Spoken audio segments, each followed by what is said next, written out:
ఈరోజు మేము ఇటీవలే దర్శించుకున్న ఆంధ్రప్రదేశ్ రాష్ట్రంలోని కాకినాడ జిల్లాలో ఉన్న ద్రాక్షారామం క్షేత్రస్థల విశేషాల గురించి మీతో వర్చువల్గా పంచుకుంటున్నాము.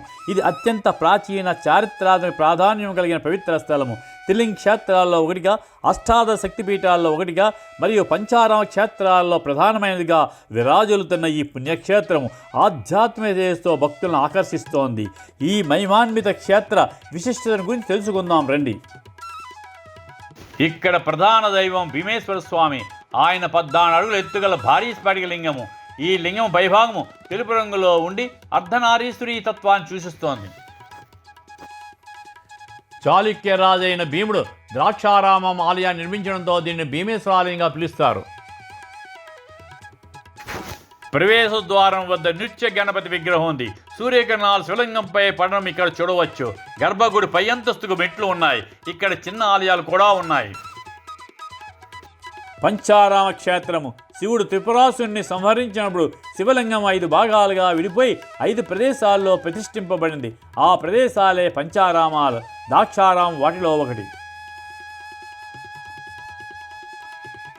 పూర్వం దీనిని దక్షారామం అని పిలిచేవారిని, కాలక్రమంలో ద్రాక్షారామంగా మారినట్లు చెబుతారు.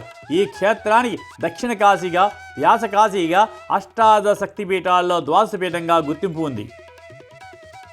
త్రిలింగ క్షేత్రము. తెలుగు నేలను త్రిలింగ దేశము అని పిలుస్తారు. ద్రాక్షారామము, శ్రీశైలము, కాళేశ్వరము అనే 3 శివాలయాలు ఈ ప్రాంతానికి 3 సరిహద్దులుగా ఉన్నాయి. ఈ 3 క్షేత్రాలు తెలుగు రాష్ట్రాలకు ఆధ్యాత్మిక కేంద్రాలుగా విరాజిల్లుతున్నాయి. శాసనాలు. ఆలయ గోడలపై 832 శాసనాలు ఉన్నాయి. ఇవి 19వ శతాబ్దం నుంచి 15వ శతాబ్దం వరకు వివిధ రాజులు, వారి పాలన, ఆలయానికి చేసిన విరాళాల గురించి చెబుతున్నాయి. ఈ శాసనాలు ఆనాటి సామాజిక, ఆర్థిక, సంస్కృత పరిస్థితులను వివరిస్తాయి. సప్త మహర్షులు తమ తపస్సు కోసం గోదావరి నదిని 7 ప్రవాహాలుగా విభజించారని పురాణం చెబుతోంది.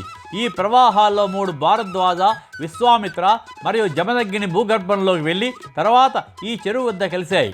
పూర్వం వేదవ్యాసుల వారు కాశీలో నివసించేవారు. ఒకసారి కాశీ విశ్వేశ్వరుడు ఆయన్ని పరీక్షింపదలిచి ఎక్కడా భిక్ష దొరకకుండా చేశాడు. దానికి వేదవ్యాసుడు కోపించి కాశీని శపించబోయాడు.